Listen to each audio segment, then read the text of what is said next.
Good afternoon. This is All India Radio and I am Abhishek Mukhopadhyay with the Midday News. The headlines. Cabinet condoles the demise of Goa Chief Minister Manohar Parrikar. Last rites to be performed in Panaji this evening with full state honours. Political parties in Goa holding talks to elect new Chief Minister. Election Commission issued notification for first phase of Lok Sabha and 4 state assembly elections today. India and Maldives signed 3 agreements on visa facilitation, development cooperation and renewable energy. And death toll due to flash floods in Indonesia's eastern Papua province reaches 77.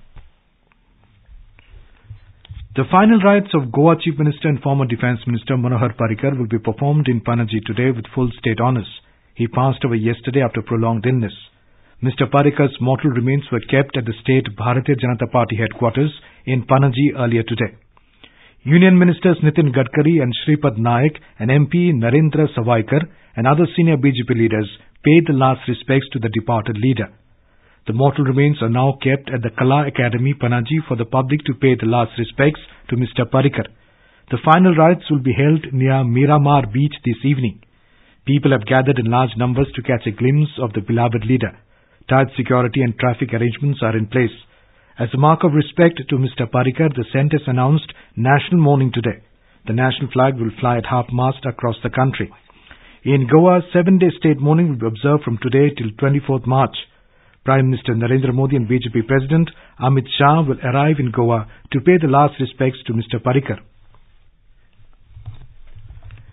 Union Cabinet chaired by Prime Minister Narendra Modi has condoled the sad demise of Manohar Parrikar, Chief Minister of Goa. The Cabinet observed silence for 2 minutes in memory of late Parrikar. In a condolence resolution, the Cabinet said, in his passing away, the country has lost a veteran and distinguished leader, affectionately called as the Chief Minister of Commoners. It said Parrikar will be remembered for his simplicity and his abilities as an exceptional administrator. Meanwhile, hectic parleys are on among BJP leaders led by Union Minister Nitin Gadkari to elect the new Chief Minister of Goa. Mr. Gadkari held talks with party leaders and alliance partner Maharashtra Wadi Gomantak Party MGP. The coalition government includes the BJP with 12 MLAs, the Goa Forward Party 3, the MGP 3 and 3 independents. Meanwhile, Congress MLAs met Governor Mridula Sinha to stake claim to form government. The Indian Institute of Technology, Bombay, will hold a condolence meet this evening to pay tributes to the alumnus Goa Chief Minister Manohar Parrikar, who died after a long illness. The meeting will be held at the Institute's PC Saxena Auditorium in Mumbai. Manohar Parrikar graduated in Metallurgical Engineering from the Indian Institute of Technology, Bombay in 1978.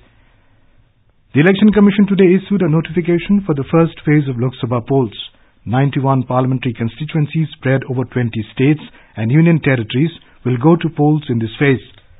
The last date for filing of nominations is the 25th of this month and the scrutiny of nomination papers will be carried out on the 26th. The last date for withdrawal of nomination papers is 28th March. For the first phase of elections, polling will be held on the 11th of next month. Other constituencies going to polls in this phase are 8 in Uttar Pradesh, 5 in Uttarakhand, 4 in Bihar, 7 in Maharashtra, 5 in Assam, 4 in Odisha, 2 each in Jammu and Kashmir, Arunachal Pradesh, Meghalaya and West Bengal, and 1 each in Chhattisgarh, Manipur, Mizoram, Nagaland, Tripura, Sikkim, Andaman and Nicobar Islands, and Lakshadweep. In Uttar Pradesh, Saharanpur, Kairana, Muzaffarnagar, Bagpat, Ghaziabad, Meerut, Bijnor, and Gautam Budh Nagar will go to polls in this phase. In Assam, notification for the elections for Tejpur, Kaliabor, Jorhat, Dibrugarh and Lakhimpur constituencies has been issued today. More from a correspondent. The Congress has declared candidates for the seats going to polls in the first phase in Assam. Gaurav Gogoi, sitting Congress MP and son of former Chief Minister Tarun Gogoi, will try to retain the Kaliabor seat. Youth Congress leader Sushant Borgohain to fight at Jorhat seat, while former Union Minister Pawan Singh Ghatwar to test his luck at Dibrugarh from the Congress. Other parties, including the BJP, MIDDAY, Assam Gana Parishad and AIUDF are yet to declare their candidates. Manas Patil Sharma, AI News, Guwahati. Election Commission also issued the notification for all 32 assembly seats in Sikkim, 60 constituencies in Arunachal Pradesh, and assembly elections for all the 175 assembly constituencies of Andhra Pradesh. A report. All the leading political parties except YSR Congress Party and BJP are busy finalizing the names of the candidates for the Assembly and Lok Sabha elections. YSR Congress and BJP have already announced their candidates for all seats for both the elections. TDP has announced a partial list for Assembly candidates and is yet to finalize its Lok Sabha candidates. Jana Sena, under the leadership of actor-turned-politician Pawan Kalyan, has formed an alliance with CPI, CPIM and BSP. The state unit of the Congress party has submitted its list to the AICC for its approval. Meanwhile, TDP and YSR Congress have intensified their election campaign at various places in the state. With G. Kondala Rao's report from Vijayawada, Tripti Srivastav, AIR News. In Jammu and Kashmir, with the issuance of notification for Jammu-Poonch Lok Sabha constituency, election process started in the state today. Our Jammu correspondent tells us more on the election scenario. The election process for adjoining Udhampur Doda Lok Sabha seat will also start tomorrow. Polling for the segment will be held on April 18 in second phase. The elections are scheduled to be held in Jammu and Kashmir in 5 phases. While Jammu, Poonch and Baramulla Kupwara seat will have elections in phase 1, Udhampur Doda and Srinagar Badgam seats will have polling in phase 2nd. Anantnag Pulwama seat of the South Kashmir will go to polls in 3rd, 4th and 5th phases, while Ladakh seat will see voting in 5th phase. With R. K. Rana, Yogesh Sharma, AIR News, Jammu. The counting of votes will be taken up on the 23rd of May after the completion of all phases of polling. In Uttarakhand, nomination process is commenced from today for all the 5 Lok Sabha seats. For Tehri Lok Sabha seat, the returning officer is placed in Dehradun. Therefore, the candidates will have to file nominations in Dehradun. In Bihar, Income Tax Department has been put on alert to check the flow of illegal cash during the Lok Sabha election process. The department has deployed over 50 officials, including 1 each, in 40 Lok Sabha constituencies across the state to gather information about the misuse of black money for election purposes. A control room has been set up in Patna to monitor illegal financial transaction. Cash will be seized if the person fails to tender satisfactory explanation or evidence. Bahujan Samaj Party Chief Mayawati today asked Congress Party not to create confusion regarding the 7 seats which it left in Uttar Pradesh for the BSP-SP-RLD alliance. In a press release, BSP's Mayawati reiterated her party stand on not having any alliance with the Congress in Uttar Pradesh and outside. She said that Congress is free to field its candidates in all 80 Lok Sabha seats in UP and the SP-BSP-RLD alliance is capable of taking on the BJP. This is All India Radio giving you the news. For quick news updates, follow us on Twitter at AIR News Alert. In Jammu and Kashmir, an army Jawan was martyred and 4 other army personnel injured due to shelling and firing by Pakistani forces in Sundarbani sector along the line of control today. Defence sources told AIR Jammu that the forces from across the LOC resorted to unprovoked mortar shelling and small arms firing last night, which left 4 army personnel deployed at a forward post in the area injured. The Pakistan Army resumed the shelling in the wee hours today, in which a Jawan was martyred. Indian Army retaliated effectively. The injured Jawans have been hospitalized and their condition is said to be out of danger.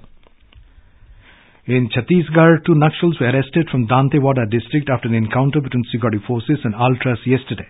Police said that the 2 were identified as Jatal Madhvi and Vare Mandavi and were held from the forest near Surnar village in Katekalyan police station limits. Dantewada Superintendent of Police Abhishek Palava said that a patrolling team of the Central Reserve Police Force CRPF, District Reserve Guard DRG and District Force was combing Surnar when it came under Naxal fire. While the ultras fled following retaliatory fire from the forces, Madhvi and Mandavi were nabbed. External Affairs Minister Sushma Swaraj called on Maldives President Ibrahim Mohamed Soli today before concluding a 2-day visit to Malé. She also held a meeting with country's Home Minister and leader of Adalat Party, Sheikh Imran Abdullah. Mr. Swaraj met her Maldivian counterpart, Abdullah Shahid, and had a joint ministerial meeting yesterday. A joint statement said that 3 agreements were signed on visa facilitation for diplomatic and official passport holders, development cooperation, and renewable energy. A report.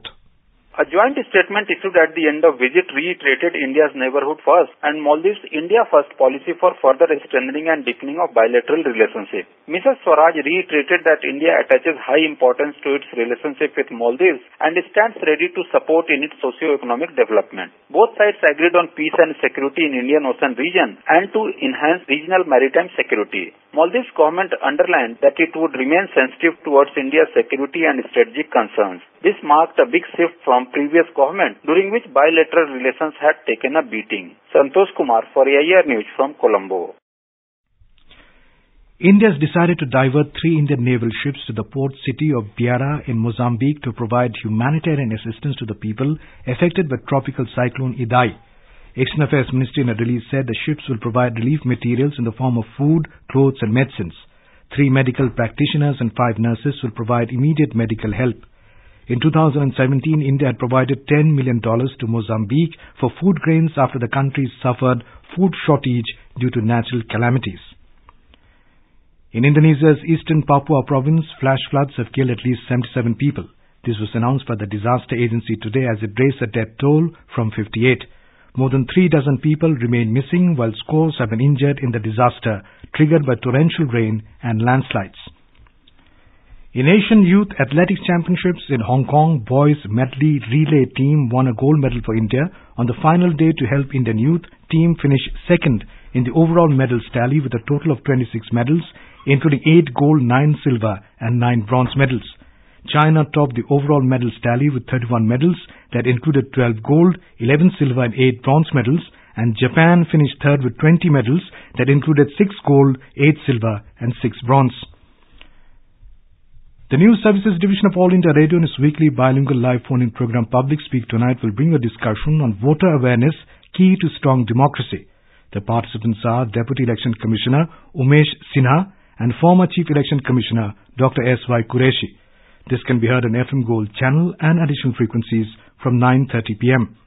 Listeners can ask questions to the experts sitting in a studio on toll-free telephone number 1-800-115767. I repeat, 1-800-115767. You can also ask questions on telephone number 011-2331-4444. I repeat, 011-2331-4444 and post queries on our Twitter handle at AIR News Alerts by hashtag AskAIR. This program is also available on Doordarshan DTH. British leader Theresa May's government has warned that it might not hold a planned Brexit vote next week unless it feels it can secure a win that avoids a lengthy delay to pulling out of the EU. London has been paralysed by political inaction and chaos as it barrels towards the March 29 end of its 46-year involvement in the bloc without a plan. Parliament has twice resoundingly rejected the separation terms May reached with the other 27 EU leaders last year. And now, before we close, the headlines once again. Cabinet condoles the demise of Goa Chief Minister Manohar Parrikar. Last rites to be performed in Panaji this evening with full state honours. Political parties in Goa holding talks to elect new Chief Minister. Election Commission issued notifications for first phase of Lok Sabha and 4 state assembly elections today. India and Maldives signed 3 agreements on visa facilitation, development cooperation and renewable energy. And death toll due to flash floods in Indonesia's eastern Papua province reaches 77. And for details of these stories and more, log on to our website www.newsonair.nic.in. And with that we end the Midday News.